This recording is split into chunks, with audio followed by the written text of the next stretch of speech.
Assalamualaikum warahmatullahi wabarakatuh. Saya Merly Kemuning, mahasiswa Universitas Muhammadiyah Cirebon, Prodi PG PAUD, kelas UD 19B Karyawan, mata kuliah Psikologi Perkembangan, dosen pengampu Bapak Muhammad Aska Maulana MPSI. Kali ini saya akan membahas tentang hakikat psikologi perkembangan. Perkembangan dan pertumbuhan seorang anak mempunyai beberapa masa penting dalam perkembangan seorang anak adalah ketika ia masih berusia dini, yaitu ketika lahir hingga usianya mencapai balita.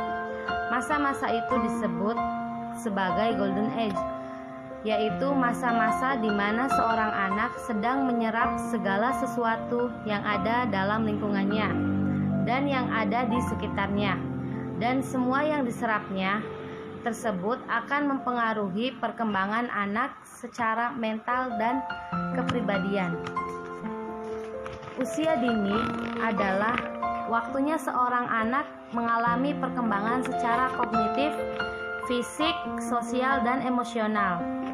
Psikologi perkembangan adalah bagian dari cabang-cabang psikologi berupa suatu kajian yang dilakukan untuk memahami dan menjelaskan bagaimana manusia bertumbuh dan berubah di sepanjang garis hidupnya.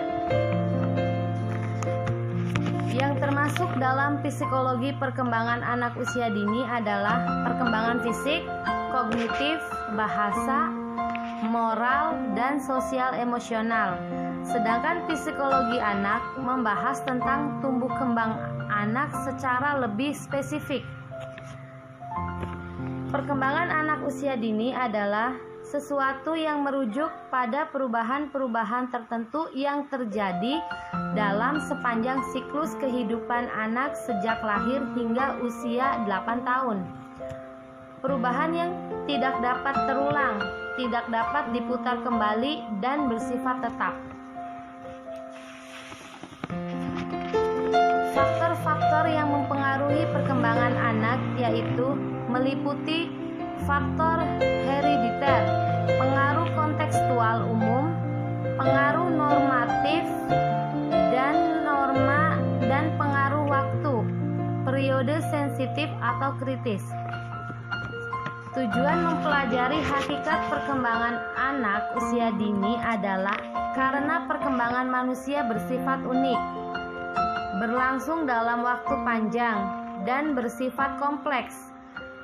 Periode perkembangan anak usia dini meliputi periode prakelahiran, masa bayi, masa awal anak-anak, masa pertengahan, dan akhir anak-anak, masa remaja, masa awal remaja, masa pertengahan dewasa, dan masa akhir dewasa. Proses pertumbuhan dan perkembangan anak usia dini yang dijelaskan meliputi proses biologis, proses kognitif dan sosial. Sebagai pendidik dan calon pendidik anak usia dini, bahkan bagi orang tua dan calon orang tua, sebaiknya memahami hakikat perkembangan anak usia dini agar dapat memberikan stimulasi yang tepat pada anak usia dini sesuai dengan hakikat anak usia dini dan tahap perkembangannya. Manfaat psikologi perkembangan.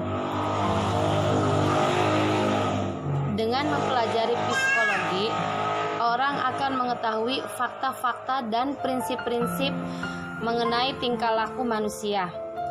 Untuk memahami diri kita sendiri, dengan mempelajari psikologi, sedikit banyak orang akan mengetahui kehidupan jiwanya sendiri, baik segi pengenalan, perasaan, kehendak, maupun tingkah laku lainnya. Dengan mengetahui jiwanya dan memahami dirinya itu, maka orang dapat menilai dirinya sendiri. Pengenalan dan pemahaman terhadap kehidupan jiwa sendiri merupakan bahan yang sangat penting untuk dapat memahami kehidupan jiwa orang lain. Dengan bekal pengetahuan psikologi juga dapat dipakai sebagai bahan untuk menilai tingkah laku normal, sehingga kita dapat mengetahui apakah tingkah laku seseorang itu sesuai tidak dengan tingkat kewajarannya, termasuk tingkat kenormalan tingkah laku kita sendiri. Pengetahuan psikologi perkembangan sangat berguna bagi guru, yaitu dengan bekal psikologi perkembangan, seorang guru dapat memilih dan memberikan materi pendidikan dan pengajaran yang sesuai dengan kebutuhan anak didik pada tiap tingkat perkembangan tertentu. Guru dapat memilih metode pengajaran dan menggunakan bahasa yang sesuai dengan tingkat perkembangan pemahaman murid-murid mereka.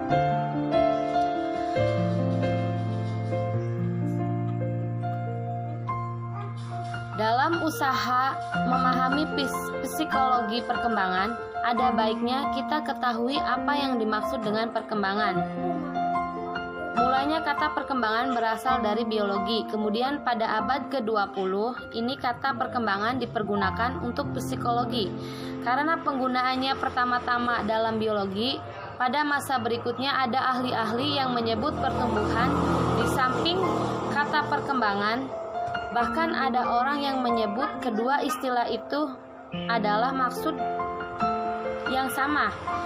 Istilah perkembangan dalam psikologi merupakan sebuah konsep yang cukup rumit dan kompleks. Tujuan psikologi perkembangan dapat dijadikan sebuah petunjuk mengenai tentang segala sesuatu yang perlu dilakukan dan yang diharapkan dari seorang individu. Contohnya, pada saat yang terjadi pada orang tua, saat orang tua mengajari anaknya suatu pekerjaan atau keterampilan, sehingga membimbing si anak hingga dapat sendiri melakukan sebuah keterampilan yang diberikan melalui berbagai proses, sampai pada akhirnya si anak benar-benar dapat melakukannya sendiri. Sehingga di mata masyarakat keberhasilan yang telah dicapai tersebut didapatkan dari pengaruh dan proses akan keberhasilan mereka melakukannya. Ketika akan memberikan sebuah motivasi di dalam sebuah kelompok, misalkan saja dalam sebuah kelompok sosial, dari hal tersebut dapat menunjukkan kepada masyarakat mengenai kehidupan yang akan dihadapi serta tindakan apa saja yang perlu dilakukan nantinya sehingga dapat mencapai ke tingkat perkembangan yang selanjutnya.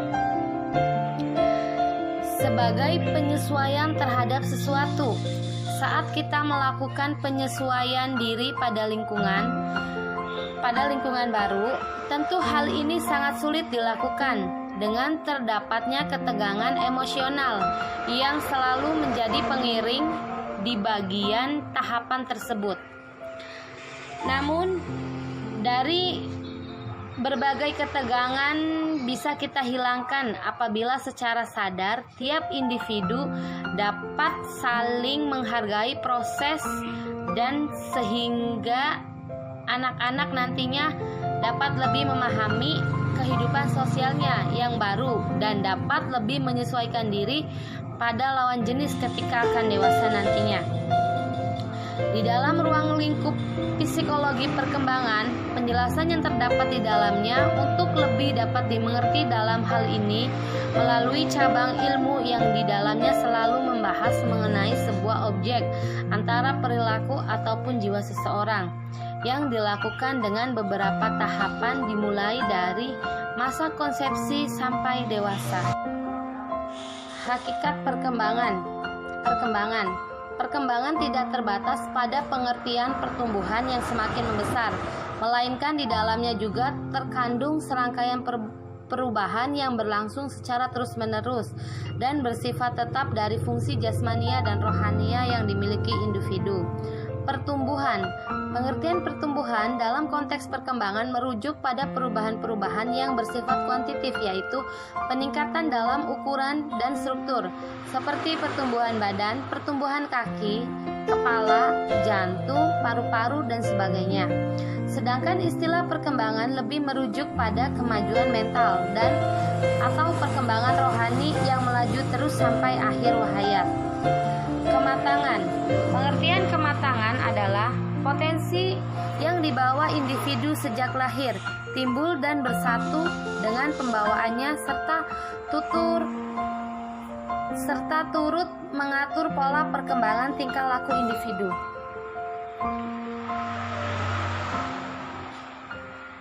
Perubahan-perubahan dalam perkembangan dapat dibagi ke dalam 4 bentuk. 1. Perubahan dalam ukuran besarnya.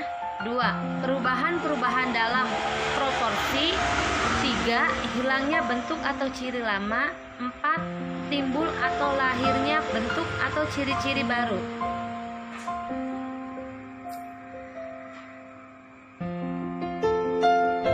Manfaat psikologi perkembangan dapat memberikan harapan yang realistis terhadap anak dan remaja, dapat membantu kita dalam memberikan respon yang tepat terhadap perilaku anak, dapat membantu kita mengenal kapan perkembangan normal yang sesungguhnya dimulai. Studi perkembangan dapat membantu kita memahami diri sendiri. Sejarah psikologi perkembangan dibagi atas 3 periode, yaitu 1. Minat awal mempelajari perkembangan anak.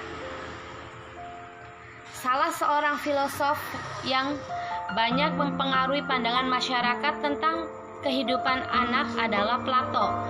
Menurut Plato, perbedaan-perbedaan individu mempunyai dasar genetis.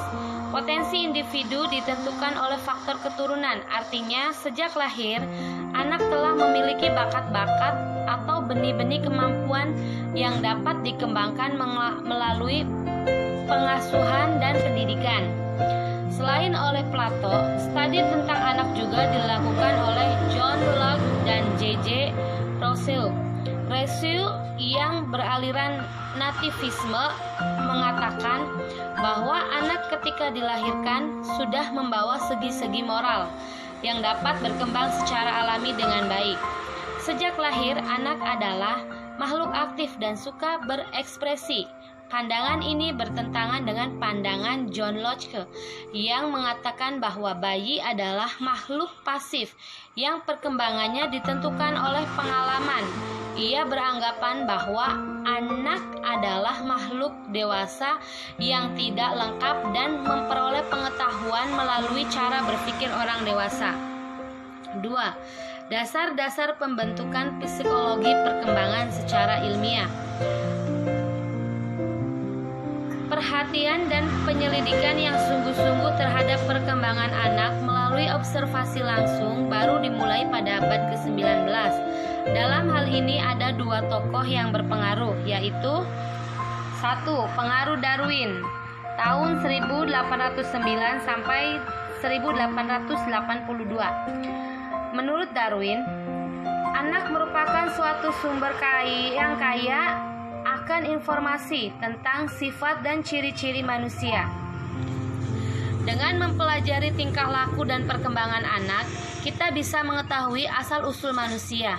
Pandangan-pandangan biologis Darwin yang menganggap perkembangan sebagai pembukaan kemanusiaan dan ciri-ciri yang telah terprogram secara genetik, kemudian menjadi landasan bagi sejumlah teori psikologi perkembangan dalam merumuskan teori-teori perkembangan. 2.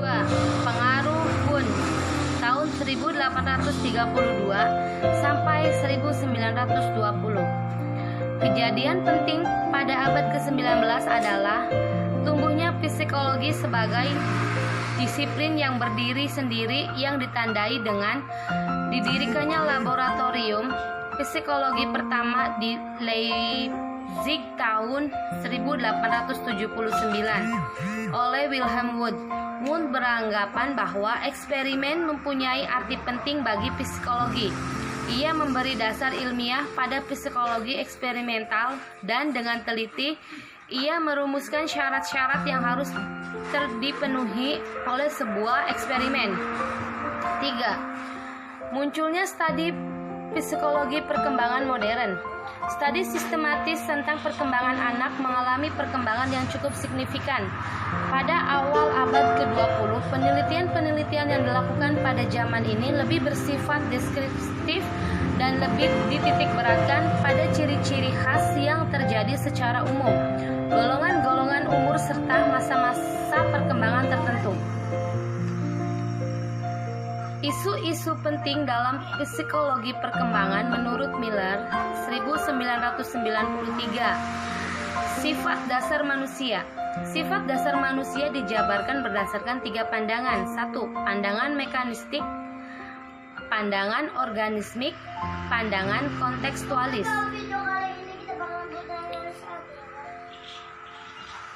Demikian yang dapat saya jabarkan mengenai hakikat psikologi perkembangan.